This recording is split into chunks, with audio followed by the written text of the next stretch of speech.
milestone together, as this is our 26th straight ride and interview of this series. So a huge slap on the back for all of our audience who have been with us through all of it and our audience who have joined us along the way.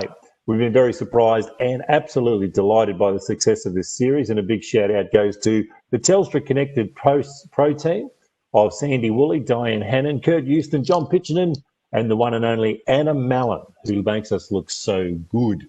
So this series has brought so much important connection to our riders, our walkers, our joggers, our listeners, and especially all of our community every Wednesday morning since March.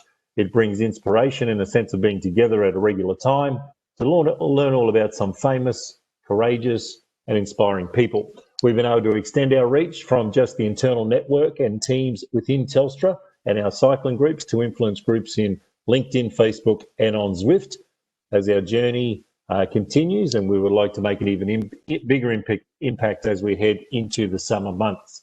With our usual ride director, Sandy Woolley, on the call, but enjoying some well-earned rest and leave, John Pitchinen from our pro team is doing the hard work on the bike and in the position of ride director.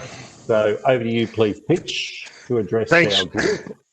Thank you very much, Duncan. And on behalf of the team, again, welcome everyone. We'd like to welcome those people that have participated in the past and also the new visitors.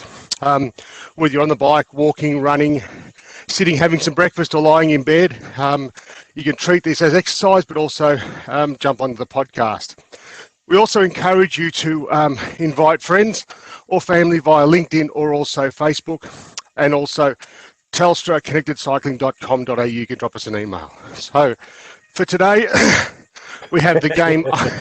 We have the game running, so you can actually watch it. And the course that we're doing is the Sequoias course. It's a 25-kilometre course. It has 2 climbs at the 7.5-kilometre mark and also the 10K mark. We encourage you to stay in the bunch. There will be 3 bunches running. There'll be one up front. Stanley Harvey is generally on that. There'll be one in the middle running at about 2.5 watts, which is Sandy's bunch. And there'll be one at the back, which could be Darren Mills. At 7 a.m, we're also going to have a closest to the beacon photo competition. So that's your opportunity to be close to the beacon, whether it be yellow or red. And at 7 a.m, we'll be taking a photo. We're now off and racing, Duncan, so the ride's kicked off. I'll hand it back to you, but we look forward to Curtis' interview this morning. Thanks, mate. Thanks, John. Love that huffing and puffing, mate. Bloody awesome. So to celebrate our 6-month journey, we're joined this morning by a very, very special guest who has an incredible story to share. We're absolutely rapt that he's joining us from the Gold Coast, from his home on the Gold Coast, and made some time for us. Paralympic gold medalist Curtis McGrath would be very uncomfortable with me calling him our hero, but I believe that's exactly what he is. And by the end of our chat this morning, I think you will too. So ladies and gentlemen, welcome Curtis to the Telstra Connected Cycling COVID series. How are you, Curto? Yeah, good, thank you. Good morning, everyone, and thanks for having me on. Oh, mate, it's great to have you here. We're going to start right out at the beginning, and we're going to work all the way forward to where you are today as you head and you start training, or haven't started training, but you continue your delayed training for the Tokyo Olympic Games in 2021, a unique games it will be after the postponement this year. But we want to start. You're a Kiwi, okay? So we're not going to hold that against you too badly, and because you've made the right move and moved over here. But it all started for you over there in New Zealand. You're an athletic bloke, but then you wanted to join the army. So tell us where it all began for you and how you ended up in the Australian Forces. Yeah, so obviously we all get asked that question when we leave school, what we want to do with ourselves. And a lot of my friends were off to university, and I was being brought up in Queenstown in New Zealand. So obviously an amazing place to have an adventure of upbringing, and I wanted to continue on that adventure. And I had, luckily enough, dual citizenship. So I decided to bounce over the ditch and join the Australian Army.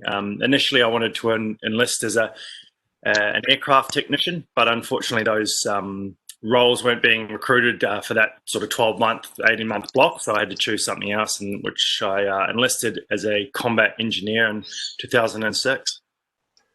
So what does a combat engineer do, mate? Do you just blow stuff up, or do you build stuff, or, you know, you're a boring engineer basically, aren't you, as a combat engineer? So you're surrounded by other boring engineers. So what do you do out there on the battlefield, mate?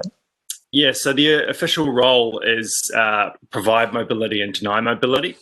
And that can mean anything, just like what you said, you know, blow things up, build bridges, roads, but also there's a lot of construction tasks, you know, building medical centres and infrastructure sort of pieces for either our forces or a humanitarian sort of field. So a lot of my job is about humanitarian missions, heading over to Indonesia and East Timor and building, you know, medical centres and obstacle courses for their military, roads, memorials and things like that. So a number of different tasks. We went over to Indonesia, as I said, and went over there because they had a massive earthquake and it broke all their freshwater system. So we had to go over and desalinate water. And obviously there's that combat attached to our name and our title, and that is obviously the attractive, exciting part of our job, if that wasn't enough for you.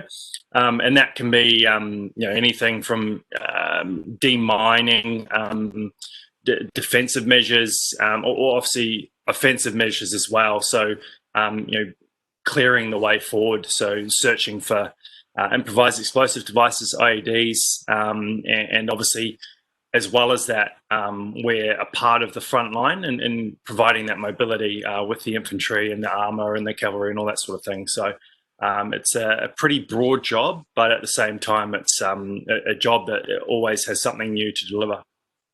Did you sign up to the army knowing that you'd be going to Afghanistan, knowing that you'd be going into the theatre of war? I think that was always going to be a part of the job.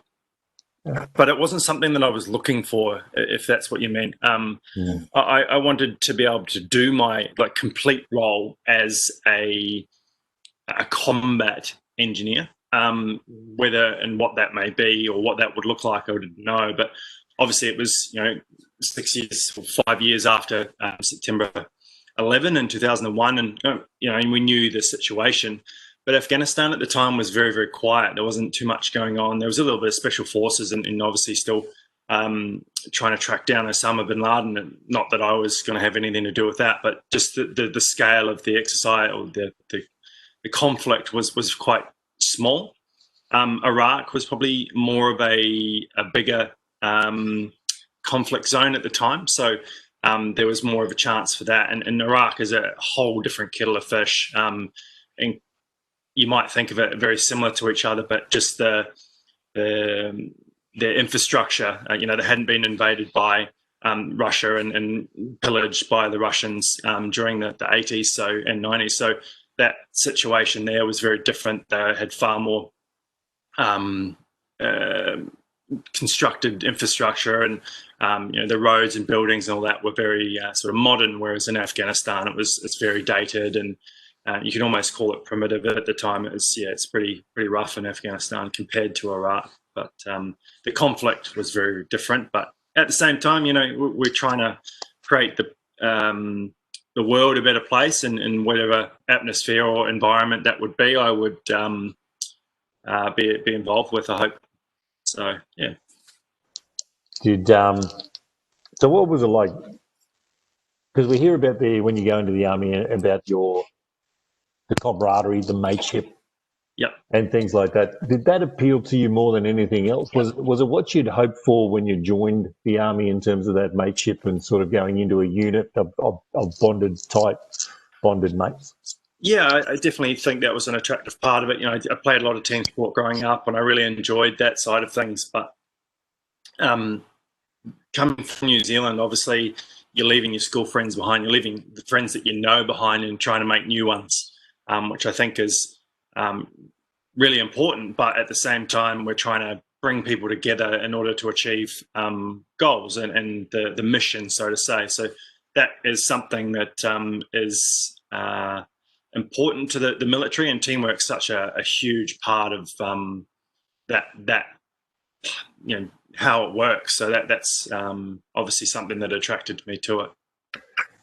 I just got kicked out and I'm just back again. So what I was going to say was when you got over there, what does fear play a part in it? Because you start, my computer's doing the fritzo, but that's all good. I can still hear you. No, I can't. So I think where he was going with that was with Afghanistan happening and, with things about the camaraderie and the training and everything. So bringing that all together, was really amazing to be a part of, and having that opportunity to get on a deployment was something that was obviously sort of almost like a lottery system in a way, that the system moves around in the different units, and then eventually the units come up and become a part of the deployment rotation, and that's sort of how it's progressed around. So that's something that is sort of difficult to explain, but at the same time, it's really good to feel like you've got the opportunity to go and deploy and be a part of the missions that are getting around. Very good, mate. So can you guys see and hear me? Because Telstra has just punted me out, but I'm back again. How's that? Okay, good stuff. So, mate, you get over there and you start deploying. What was it, if we pull up that first list of photographs, Anna, that'd be fantastic. It shows a little bit of your service over there. And like you were saying before, the difference between Afghanistan and Iraq, it's just so stark in the pictures that we see and the pictures that you've shared on your website as well, Curtis. So the majority of your work, we're coming up now to your incident. And can you tell us a little bit about that day? Because you're doing mine clearing and IED clearing work with what you call a stick, a group of men who basically go up the road in front of units, in front of vehicles, to make sure that the Taliban and the enemy hasn't basically buried IEDs, improvised explosive devices that will take out your units and hurt people. So can you tell us about that day, mate? So I'll just backtrack a little bit. With Afghanistan, our main role is to provide mobility. So we're looking for the improvised explosive devices. And I got like probably 11 months of specific high risk search training for that part, that role. But also before that specific training, I also got training throughout my career in the Army. So using metal detectors, threat pictures, intelligence, patterns, all that sort of stuff, sort of culminating into how you maneuver about the battlefield and trying to keep everyone safe. And our role was to search the way forward. So obviously there's no one in front of us. So a lot of infantrymen won't like me saying this, but they tend to think that they're the front line. But in Afghanistan, they took the second line, you could say, and that job being extremely dangerous because we're out in front looking at the ground and what's around us, not actually looking for the enemy. So and that was our role. So I got deployed 6 years into the military, and 6 months my deployment was, and I was going to be it's second in command of my brick, which is a 4-man team. So the photos on the left of the screen there, you can see there's a group of us, 4 of us, sitting in the bottom right of the left-hand group. That's a brick, and that's sort of how we operate. The task in which I evidently got injured in, we were tasked to establish or re-establish a checkpoint. That was up on top of this hill. Again, it's on the bottom right photo of the army photos. That hill that's on the sort of the horizon, that's the checkpoint. So obviously it's a very bleak looking point. There's not much, just a few rocks and some defensive sandbags and things like that. And the Taliban had sort of pushed their way into the area and pushed the police and the army out of that location and had their way with the area. And we're finding a lot of IEDs. This is about 3 months into my deployment. So in that whole 3 months, we actually hadn't found any IEDs up to this point. And then on this particular patrol, it was going to be 5 days long. We found, 5 or 6 in the first like 2 days. So, and they were quite sophisticated ones. Obviously, using a metal detector is our main device, and obviously our eyes is probably the main one, and then the metal detector comes second. So if something doesn't have metal in it, it's very, very difficult to detect. So we sort of pushed forward. These IEDs didn't have any metal in the actual devices, but their battery packs, which were like way off the side of the road, did have, and that's the things we were finding. So a very sort of, the threat level just kept going up and up and up and up in terms of the IED threats, and that was obviously concerning. At the same time,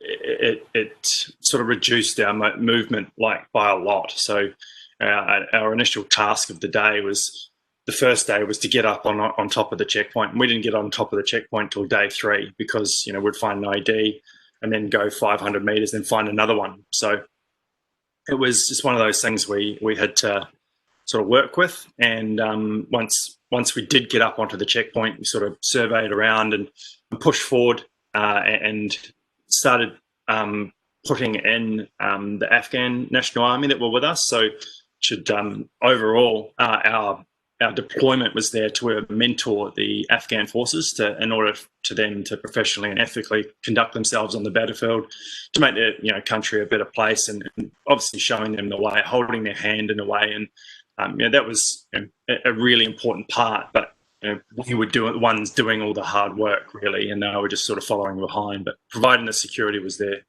role. Yeah. So do you ever get scared going out there? Like, you're in your brick. You're, like you said, you're actually the front line, not the infantry and stuff like that.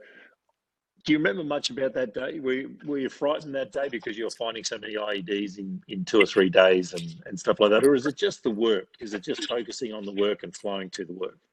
So in a way, so it sort of ran the other way, if you know what I mean. So the work is the work, and we know what to do that. We know how to do that. We know how to do it all, and what things work and don't work. But it was before that, sort of like the build up, the suspense of the situation, because we got told that we were doing this mission, and the American Special Forces that were at the base, which we left from, they were like, "Oh, you guys are going up there? Oh, geez!" Like, they gave us a lot of heebie-jeebies, you could say, and understanding that these guys are really professional and they're war fighters, whereas that's not our job. We're clearing the way for a truck behind us. That's our job. They go out and hunt people and apprehend people and kill the bad guys, so to say. And if anyone's seen the movie 12 Strong with Chris Hemsworth, he's a Green Beret in that movie, and that's what these soldiers are. So they use an Afghan route clearance team that's from that town. So that meaning that these guys know the area, they know the dirt, they know the threats, they know the patterns, all that sort of thing.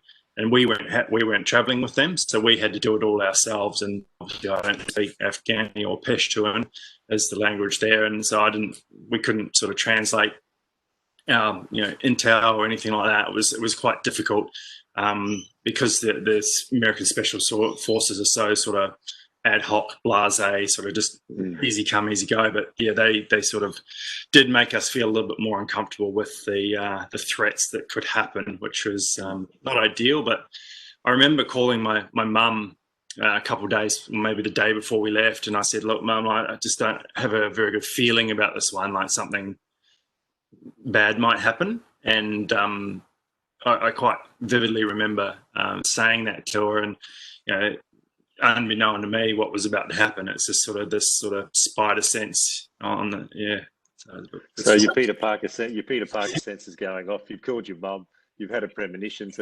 So tell us what happened next, mate. What did happen? Yeah. So on the 4th day, we moved.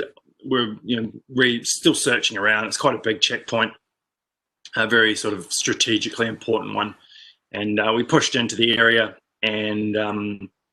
We started to get sort of an idea about how we were going to construct our defensive position. And part of that was to remove this massive boulder that was blocking the main road in. And so we got approval to explosively remove this. We're like, yeah, this is going to be sweet. You're going to blow up this massive rock and push it down the hill, whatever. it's kind of exciting, but we're working at 3,500 meters above sea level. It's 45 degrees. We've got 15, 20 kilos worth of kit, working 14 hours a day. It's tough work, and the fatigue was definitely setting in, and I got just a little bit confused about what boulder we were talking about, because there was thousands. So there wasn't any others that were on the main road, but I just got confused and went to a different part of the road and was sitting next to this big boulder, and I was like, oh, yeah, your truck's not going to get past this thing. But I was there by myself. And where the hell is everyone? And my mate Pitch, who's part of my search team, he came over and he's like, what are you doing? I was like, oh, isn't it this one? He said, no, mate, the other one. And so I sort of bundled up my stuff, and we'd already searched through this area. So we were moving very freely, not worrying about searching. All our kit's all sort of folded up and hooked on our webbing and our body armor and that. And just walking along, and Pitch was about 10, 15 meters behind me. And and then I stood straight on it, and it's not like the movies. It's instant. You don't put your foot on it and hear a click and sort of freeze. There are those type of IDs, but generally you won't hear anything. But this one particular one just stood on it, and it went bang. So and I don't remember that. I don't remember the explosion. I don't remember my rifle being ripped out of my hand, my metal detector being just obliterated. It was just like instant sort of blackness, and I'm laying on the flat of my back, sort of what the hell just happened. And yeah, so a bit of a surprise, you could say, thinking that area is searched and clear, and we've probably walked past it maybe 100, 200 times already. The amount of people walking past, and it just wrong foot, wrong spot, and I stepped straight on it. And fortunately for me, it was a smaller IED, so probably like a 300 ml water bottle, Mount Franklin water bottle, full of explosives. Whereas the ones we've been finding were big, big like 20 litre, 30 litre jerrys buried in the ground, made for vehicles. So unfortunately, I stepped on it, and it was smaller, and that only resulted in me sort of losing my legs instantly, and sort of severely injuring my left hand. So a bit of scarring here on my arm and in my fingers. I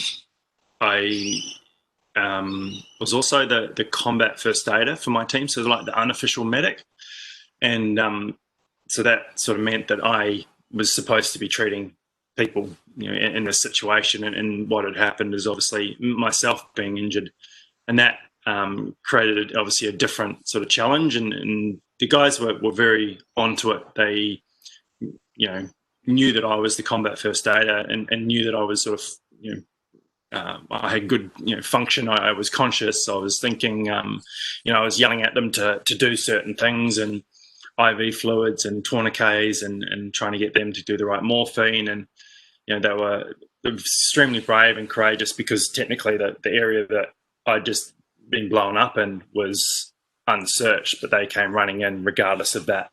So it's a pretty amazing thing, because the trauma that I was going through was not just my trauma, it was their trauma too.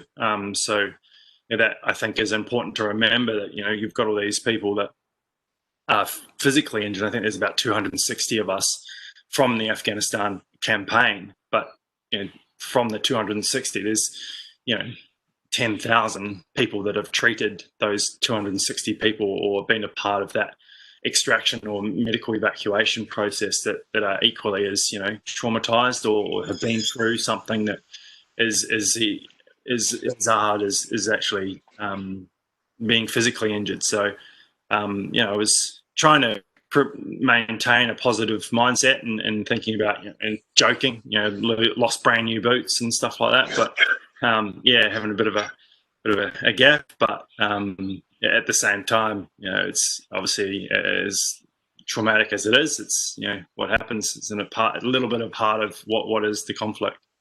It's an incredible mindset. You're lying in the dirt, your legs are gone, you're on your back, your mates are running too, you're the medic, so you're basically calling him in, showing him how calling out the tourniquets, calling out the morphine, and you're already focused on their well-being in terms of their mindset, or their what they're seeing and the trauma that they're going through. It's an incredible mindset. I'm pretty sure I couldn't achieve it. It'd be more all about me, I think.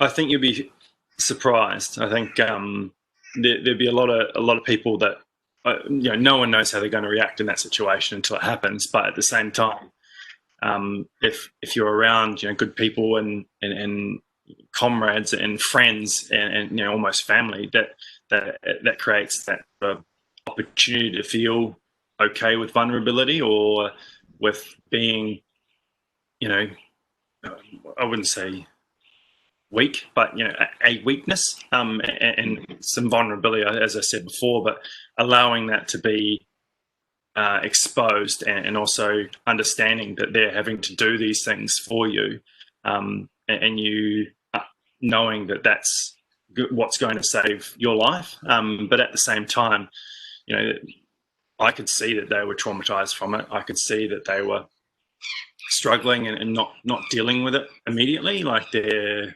way they moved, the way they talked was different, and obviously we're trying to get things done as fast as possible. But at the same time, it's just as hard for them as it is for the person laying on the ground, and that can be related to sort of any adverse or challenging situations.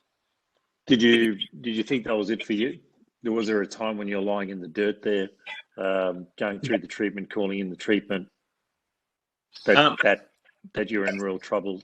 Well, you're in real trouble, but like, yeah. Did you ever think that this could be it? Not initially. So, and the reason why it was because like something was always happening, something was always being done. It felt like I was improving or sort of walking towards or moving towards where I needed to be in order to be safe. And then the guys sort of bundled me up and popped me on the stretcher, and they carried me to where the vehicles and where the medical helicopter was coming. And they carried me along, and I knew that my legs were gone. They were, they weren't coming back. There was nothing left. They were just gone. And I remember being in Afghanistan. It's 2012. I should have said that. But 2012, the London Olympics had just been on. We're in that sort of intermission stage between that and the Paralympics, and trying to. We come back from patrol and we'd watch the Olympics, and the promotion for the Paralympics was coming on, and it was all exciting, and you're seeing these people doing amazing things, and the Channel 4 over in the UK were doing some pretty marvelous stuff with the promotion of the Paralympics. So you're seeing people with blades and running and swimming and all those amazing sports. So I said to the guys, I'll be all good, boys. Like, don't worry about me. I'll just be going to the Paralympics. And they're like, yeah, righto, whatever.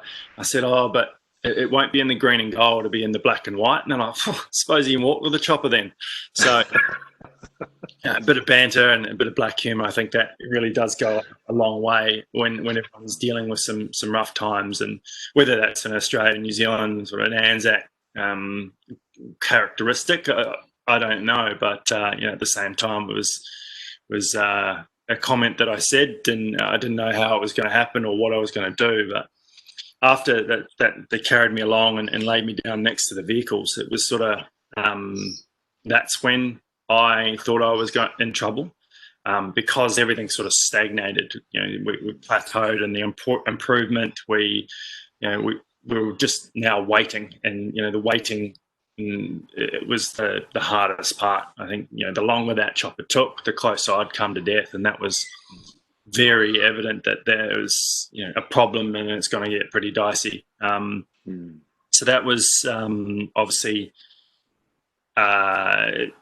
more traumatic. I think thinking about that, I think that situation is sort of scarred me more than actually seeing and witnessing what I'd done and what was happening, and going through the blood and the physical stuff. That was a lot easier for me in reflection to deal with. But at the same time, I knew I was in trouble, and having to not hide my feelings, but having to expose that and being worried about not making it, and I had written some letters on my laptop back at the base, and letters to my family and friends, and death letters really, and to say that I wasn't coming home. And I remember pulling my mate in. I was like, "Oh mate, you're gonna have to go onto my laptop and print these letters out and send them to the respected people." And that was really, really tough. That was a really difficult thing to have to ask someone to do.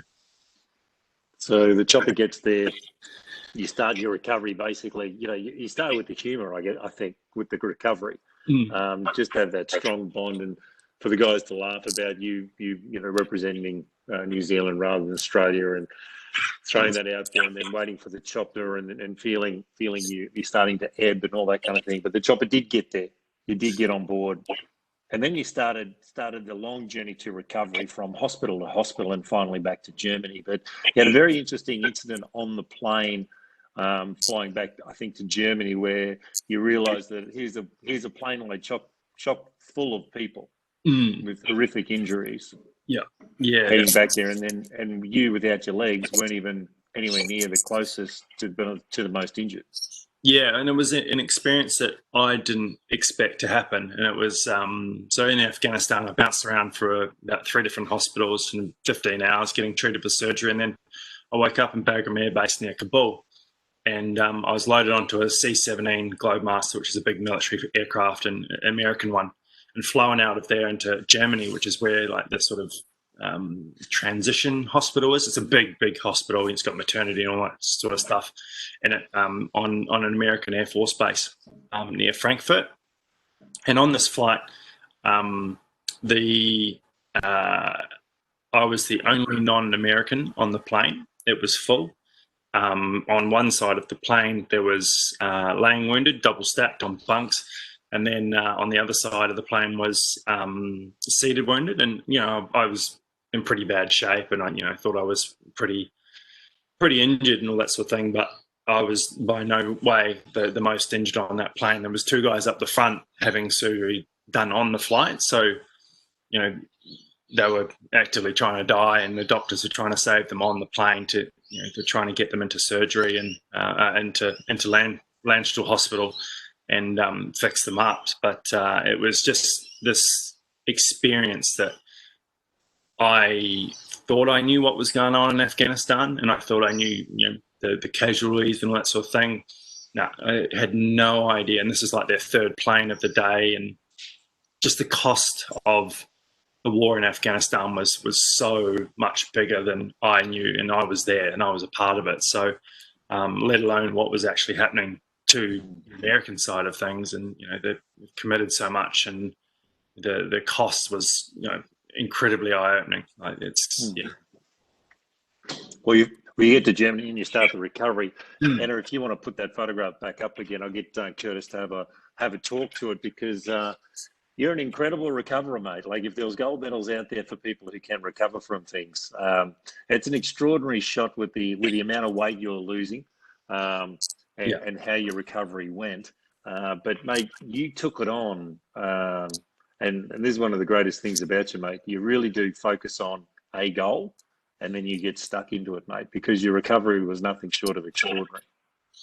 Yeah. So that sort of, like, I didn't know how I was going to recover, or the speed, or if I was going to recover well. I didn't have any concussion. I didn't have any traumatic brain injuries or anything like that. It was all extremity sort of problems. So obviously losing your limbs and your hands and things like that. So obviously I was pretty banged up, but at the same time, my doctors were looking after me really well, and I realized the bandage was first ripped off, and just after the top photo there, I realized the extent of my injuries. So I'd lost my left leg below the knee, and just below the knee, as you can see there, and then my right leg through the knee. So I've still got the top bone, the femur bone in my right leg, and I'd severely injured, broken a heap of bones in my hands, and ligament damage, and some burns, and like a heap of debris in my fingers and stuff like that. So you can see the bottom right one, I'm sort of healed up a bit more to have like a splint. And, you know, once I got back to Brisbane, it was sort of like the healing part had started to begin. I think my body had sort of figured out what it needed to do, and it started to heal itself. And by doing that, I was losing, you know, I was about 90 odd kilos when I got injured. And in the photo, the bottom right photo, I was probably at my lightest at about 60 kilos. So I lost about 30 kilos of weight. And it's not just limbs. It was, you know, like body weight. It shedded off me. You can always see in my face how skinny I am there. And it's a pretty amazing sort of process to go through, because the doctors explained it as doing a marathon a day, just by laying there trying to heal. The body's energy use is trying to heal itself so hard that it's the equivalent of that. So it's an impressive machine, our body, and you know that's something that, you know, I'm quite proud that I was fit and strong in that process and that time, that I was able to, you know, make use of my fitness, I guess. Like leading on to that, I was pushing forward and looking towards what I could do and how I was going to sort of improve the best I could. So that photo with me in the All Blacks shirt was the first day that I could transfer myself from the bed to the wheelchair by myself. And it's sort of a pivotal moment to my realization of my new life. And I realized then that I was now a disabled person. I now needed wheelchairs, prosthetics, you know, shower chairs, driving modifications, all that sort of stuff that, you know, was oblivious to me. And the majority of, you know, humans don't ever experience that sort of mobility issue or just accessibility until it's sort of forced upon you. And it's later on I learned this quote that, you know, Disability Club is the most exclusive club that anyone can become a part of at any one time. So, you know, make the most of what you've got, and you know, and try and think about and be acceptance of the, you know, the accessibility issues that are around us. And that to me was this huge, you know, pill I had to swallow, because, you know, I was an active, fit young guy that sort of had everything going for him, and nothing was going to stop me until you step on an ID. And that was, you know, the sort of that concrete pill that I had to swallow and you know, make it work for me. So I started to think about, you know, goals and ambitions and how I was going to get better. And I think that was an important part of my recovery, is having a goal and having something to push forward and purpose.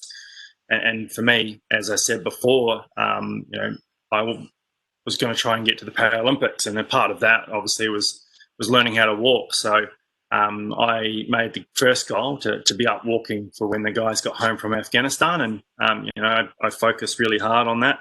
And initially, I that photo of me in the All Blacks jersey before was me my first day at physio. You know, I could now get to physio by myself or move myself around, and that was, you know, part of the process. And then I got stronger and stronger and stronger and put on weight, and I was doing like 8 hours of physio a day in hospital at the end. And then yeah, with the goal of be up walking and hopefully marching in the welcome home parade, which is what you can see there. And you know, it was hard work, and you know, the legs weren't as easy as what I thought they were going to be. I just thought I'd just put them on and stand up and walk out, but I had major nerve issues and you know, balance issues, all that sort of thing that you don't really think about until you have to, you know, learn to walk. You know, it's you know, if anyone's never hurt their leg before and then has to get on crutches, like it's a big learning process, and it's something that you know, was sort of unexpected sort of difficulty, and it wasn't really explained to me, the process of getting prosthetics, very well. It was explained to me in a very clinical sense, not in a sort of a practical sense, which is, you know, that's what doctors do, and that's what prosthetists do, and that's, you know, what they're good at. And I think that was a realization that, oh, shit, this is going to be pretty hard. And I had the nerve issues, and nerves don't really calm down all that quickly. So yeah, I had to, you know, work on them, and it took a couple of weeks and a couple of months, and then in like longer and longer and longer. And it took probably a year before I was really comfortable in my legs. A lot of refitting and things like that because of swelling. Strap something around your arm for, your hair tie around your finger and take the hair tie off. It then, leaves a mark for quite a long time. So if you're fitting something that's really tight onto your body, which is what the prosthetics are, it creates a lot of compression and that sort of changes the shape of your leg, which needs reviewing, but until it settles down, which is what happened eventually about 12, 18 months later. Hey, I get the sense that goal setting is just so important to you, Curto. Like when you're in hospital, get into the wheelchair, that's the first big goal. Get into physio, that's your next big goal. Get up and working, that's the walking next goal. But you had this fixed idea that you were going to walk and meet the guys, your team of mates who went through the trauma of seeing you step on that IED and everything that goes with it, that you were determined to meet them at the airport when they got back from Afghanistan. Like, number one, go into that goal and how good it felt when they walked into the airport and there you are standing there. But also, was that the secret to staying away from depression in terms of what the circumstances presented to you? I'd be lying if I didn't have bad days sort of mentally in that time, but it was a sense of purpose. I think it gave me a goal. I couldn't sit there and want the world to feel sorry for me, but at the same time achieve my goals. It wasn't going to happen like that. And I think, it's quite obvious that you have to, if you've got a goal, you have to chase it because it's your goal and it's your achievement, it's your fulfillment of that goal or that ambition in order to feel like you've done it. And I think that's important to remember that, yes, we all need support in chasing our goals, but at the same time, there's that old analogy, you can lead a horse to water, but you can't make it drink. And it works perfectly for anyone who's trying to achieve their goals because they have to do it themselves. But before that, I didn't really, I didn't think of myself as goal orientated. I sort of, set the task and did it as opposed to setting a goal and doing and achieving it. I think it was a change in mentality of what that is and what that looks like and what achievement felt like. For me, the task didn't have too much challenge or adversity in it. It was sort of something that needed to be done as opposed to something I wanted to do and something I wanted to achieve. And that, I think, was the sort of the epiphany of going towards that way and that positive mindset of setting the goal. Okay, this is what I need to do. Set a big goal and then work back, medium goals, short-term goals, and then look at all the little nitty-gritty stuff that you need to set yourself up in order to start ticking boxes. So that was something that wasn't evident to me until I got injured. But at the same time, there's always bad days, and like I said, I'd be lying if I didn't have any bad days because everyone's got that in their life, whatever that may be. You lose your car keys or have a car crash or or get injured. It's there's a degree and it's a spectrum of what is a good day and what is a bad day. And unfortunately for me, I had a perspective of what was really bad, a really, really bad day, and that led me to realize that if I wasn't feeling that great, I just had to remember it can always get worse, and it can always get worse. So it was funny in the military and in the army during my training on exercise, and it'd be 36 degrees and you're in the middle of the jungle and you're covered in mud, and it's like, oh, this is so crap, and it's like, it always gets worse. And sure enough, the rain comes in, it just starts hammering down, and it just always gets worse, always can get worse. Absolutely. So you were there at the airport when the boys came back in. They must have been truly surprised. We've got to move on to your sports career in a second, mate. But yep. For me, this is just so telling about who you are as a person and your character, that you basically set this goal, you achieved it, and it must have really shocked your teammates to get off the plane after their deployment, seeing their mate who was taken away in a chopper, no legs, to be standing there waiting for a match in duty free at the hospital at the airport. Yeah,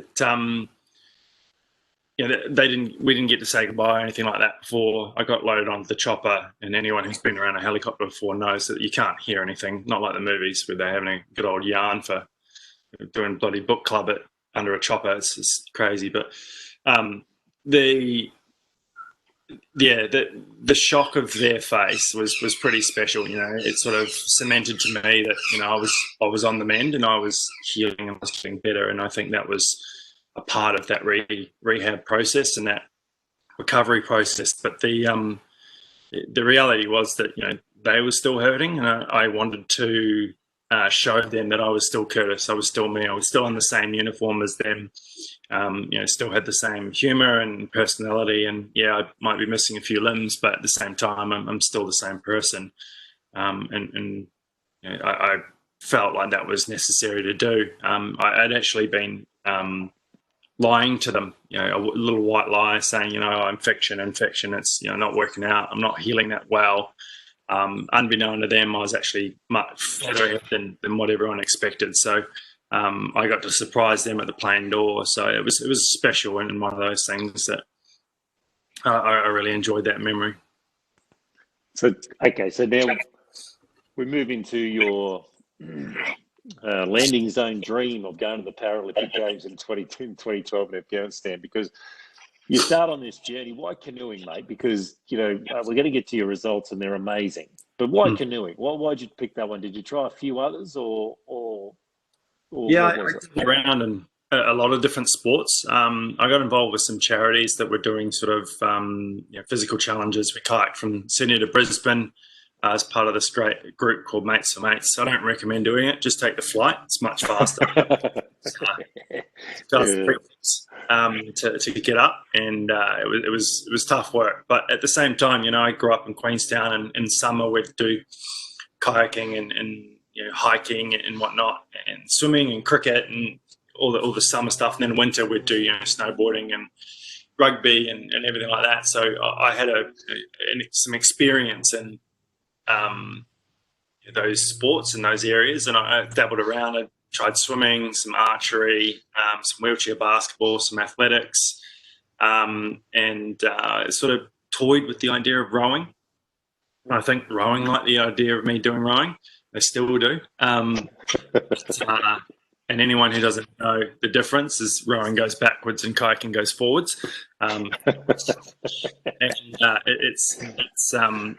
Different, very different sport. Not very different in terms of its physicality, but the actual course itself is the same course. But I wanted to do something that I really enjoyed, and I think it was important for me to have a sport that I enjoyed going to and I enjoyed doing on a day-to-day basis, because you as well as myself and other people know how much work goes into getting to that level. And obviously doing something you don't like is going to be pretty rough. And I don't know how you stared at a black line all your life. Sometimes I did backstroke and I didn't see it. Hey, listen, but you got to love that Roy HD line about rowing. He goes, rowing's a great sport where a group of blokes sits down, turn around and starts pulling. And canoeing, but you took on canoeing quick, mate. Like, what astounds me is from the 2020 injury over there in Afghanistan, you started winning gold medals at World Championships, basically 2 years later. So you got on the top of the sport in 2 years, and you went to Moscow in 2014 in the V1 and won it. Did the amount of winning or the amount of improvement and the victories and the success, it came so quickly? Did that surprise you? Yeah, definitely. As you said, I think I picked up the paddle in December 2013. So the V1 is the top left-hand photo of me trying to lunge the nose of the boat forward, and also the bottom. You can't quite see it, but that's all right. It came very quickly.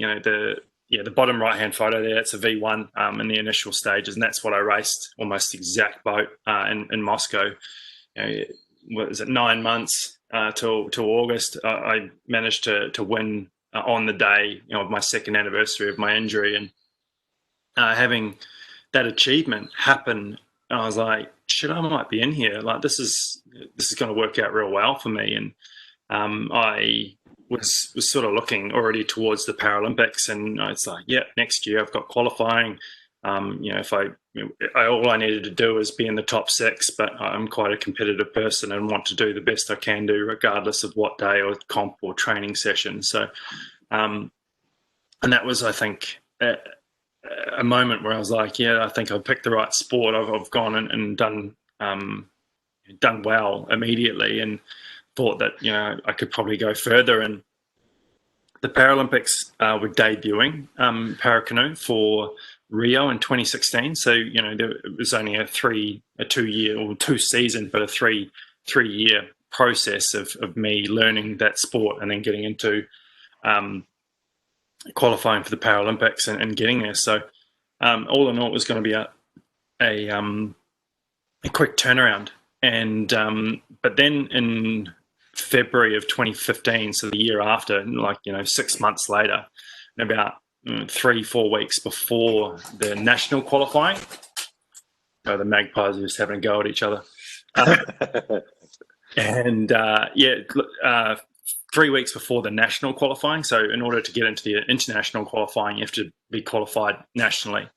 The International Paralympic Committee announced that they were removing the V1, the outrigger canoe there, for the kayak, which is the other photos you can see, with 2 blades, and replacing it with that. And I'd done no training in this boat, and anyone who's ever been in like a racing style kayak, not even these ones, like just even the learning boats, they're incredibly tippy. They really are sort of, unless you got the balance and the ability to get in, to be in one, that they just want to throw. It feels like they just want to throw you out. Like, you shouldn't be in here. You're not sort of good enough. They're very leveling in the fact that if you're not good enough, you what's the word? I can't think of it. It's very humbling, I think. To feel like, oh yeah, I'm a paddler, I can do this, and then all of a sudden you jump in this boat and it just flicks you out. Throws you out.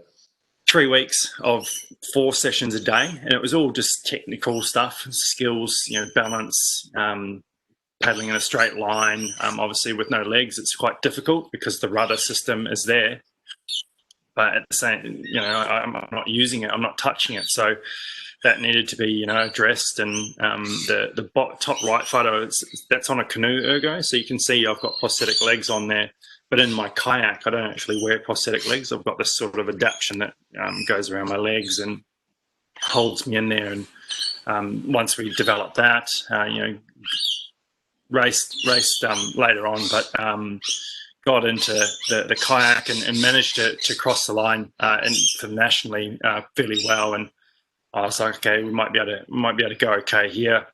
And then at World Champs, like in August 2015, which is the qualifying event for Paralympics, that was an indicator of like where I'd be at, because you can always look at a time sheet and go, oh yeah, I'm faster than that.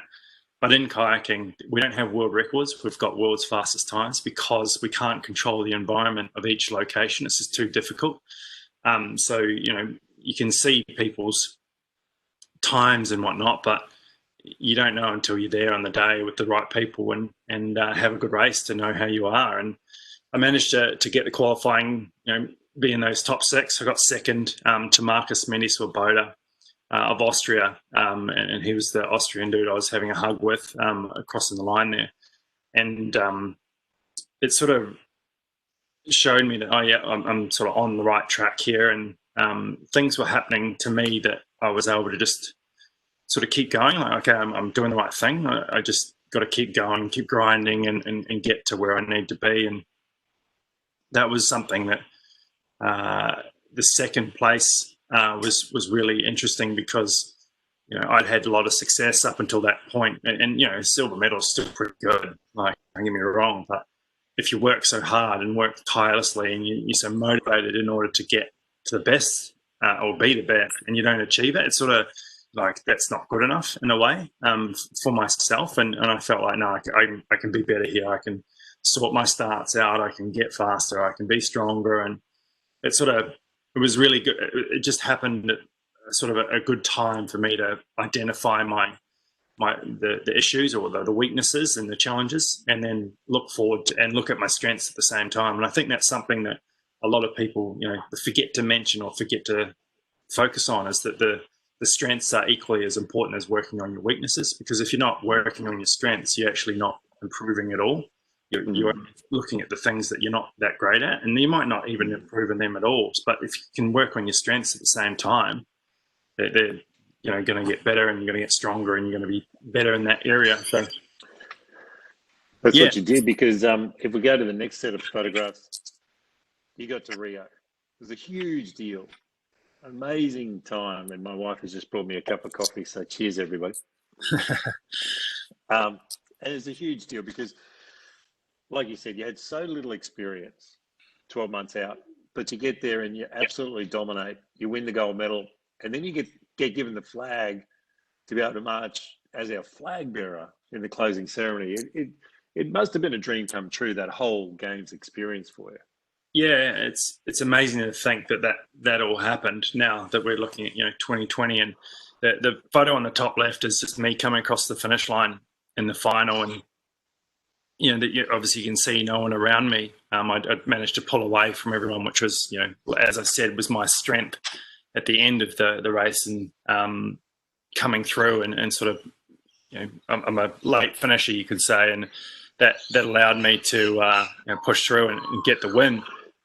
But I was expecting, celebration, excitement when I crossed the line, and what I felt was this huge wave of relief, and that was something that I wasn't expecting. It was, it was sort of this hidden pressure, and I didn't feel any pressure going into it other than my own pressure. But so many people had supported me, so many people would helped me out, coached me, given their love and care to me in order to get to that moment, and then for me to achieve getting to the Paralympics, and you might see that I am not wearing the black and white, wearing gold. And well, they did get you to the chopper. Fair enough.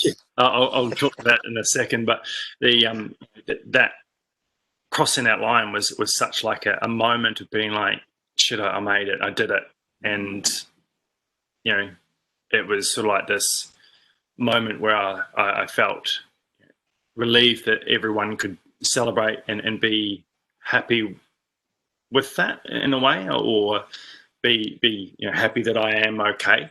I think that was probably more my reason for pushing myself so hard, is to show everyone that I was okay. So it wasn't until on the photo to the right of that, it was me standing on the podium, that I felt happy that what I'd done. And a couple of days later, I was asked to carry the Australian flag in their closing ceremony. Although the uniforms look like convicts, it's not but at the same time, it's an amazing moment to be a flag bearer. There's so many amazing performances and medals and athletes on one team, especially in the Aussie team, and there's usually only two flag bearers, and for me to be one of them was really special. And the reason why I should go back is the reason why I went from New Zealand to the Australian representation was the system here for para canoe was like so much better. Like, they only had one athlete in New Zealand, one coach. It was all based in Christchurch, and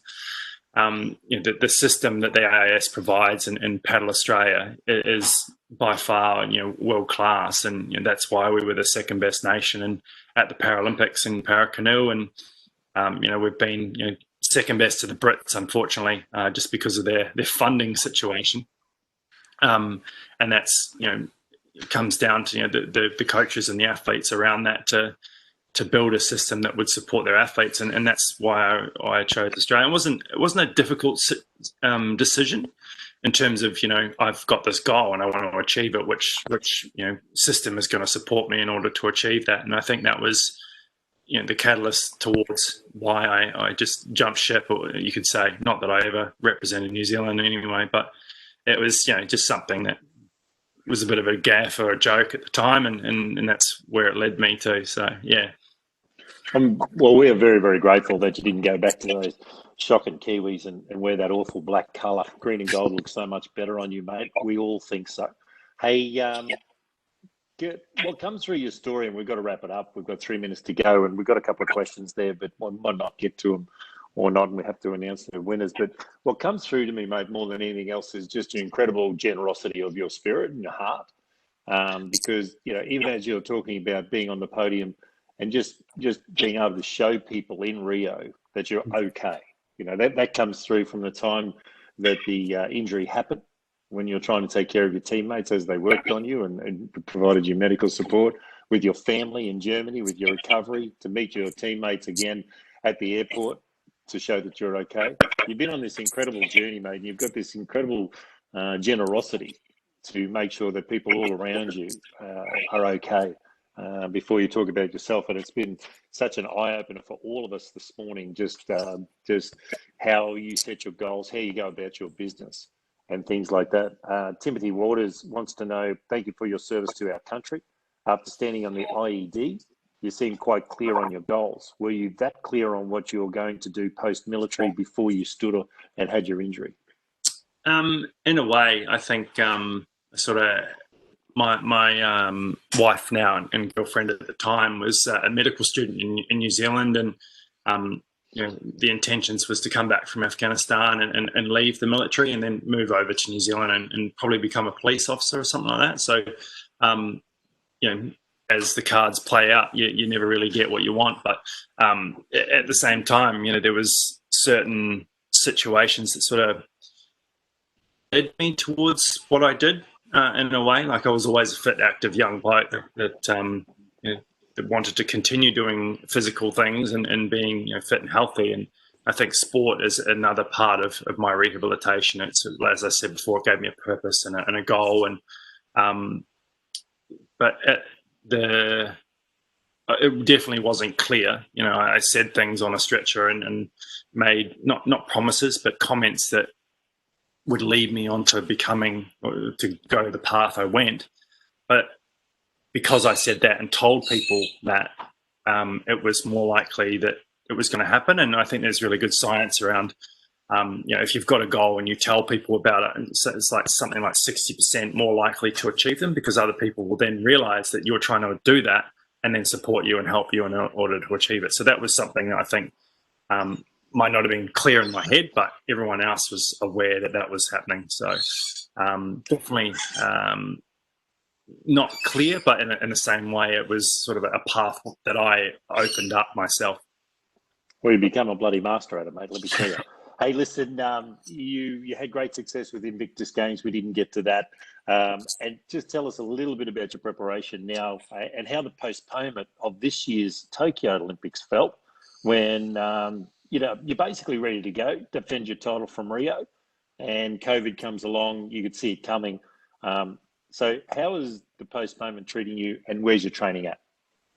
Yeah, so obviously the Paralympics was meant to happen this year, and for it to be postponed was definitely the right decision, and you know, the safest decision for everyone, because I think, you know, every athlete wants to be the best in an equal playing field. Otherwise, you know, it's not really the nature of sport. If you've got this ridiculous advantage, for example, the Argentinians are not able to train; they're not able to leave their houses still.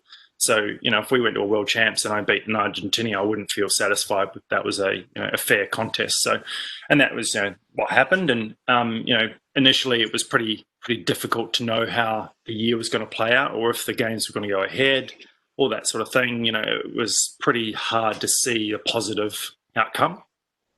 But in all, you know, things are starting to quieten down with the COVID situation here in Australia, which is, you know, great to see. And we're able to get back into training on the water and get out. And I've got just like a little ergo, not a little, it's quite, I should turn it around. It's a big bloody ergo there. And I sat on that for many hours trying to, you know, maintain the fitness while we weren't allowed at the training facility. And, you know, this season will be the biggest season I've ever had. So September to September.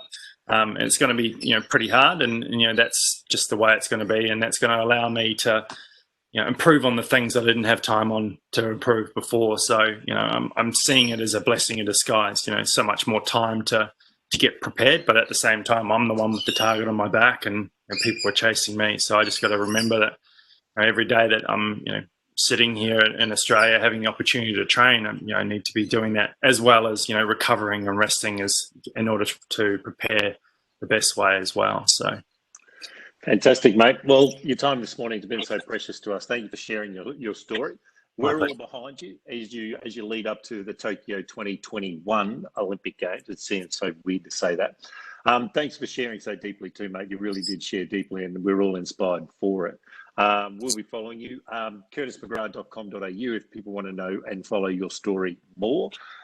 For our closest to pins, we've got E1 Tunneby, Bill LeBlanc, and Mark Thomas. You're getting some Cisco prizes coming your way. Well done to all three gentlemen for being closest to the pin at the allotted time of 7 o'clock to the beacon.